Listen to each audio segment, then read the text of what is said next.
Bientôt, une caserne militaire moderne pour la Grande Muette. À Rouanonzon, dans la commune d'Alada, c'est ici, sur le site des coopératives d'aménagement rural, car que le gouvernement a choisi pour construire cette infrastructure. Le président de la commission d'expropriation et d'indemnisation des sites du PAG est allé faire la reconnaissance in situ des immobilisations ainsi que des limites du site. C'est un site qui abrite des palmiers, des pieds de palmiers, un site qui abrite également des champs d'ananas et un site sur lequel nous avons pu identifier également des habitations en matériaux précaires. Eh bien, tous ces éléments entreront de toute évidence en ligne de compte dans le calcul des coûts de dédommagement des populations. Cette caserne s'inscrit dans la réalisation des projets phares du gouvernement. Le président Patrice Talon a décidé de moderniser l'armée à travers l'homme et la logistique. Cela doit permettre de déloger le camp que nous appelons communément camp Guézo vers ce site ici.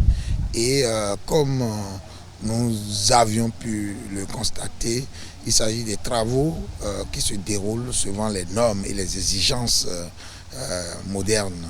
Construction d'une pareille unité qui doit abriter des matériels très très sensibles et également doit abriter des bataillons, un certain nombre de bataillons. Les travaux sont réalisés par l'entreprise chinoise Polytechnologies Incorporated. Une séance de sensibilisation des personnes affectées par le projet a eu lieu dans l'enceinte de l'arrondissement d'Rouanonzon.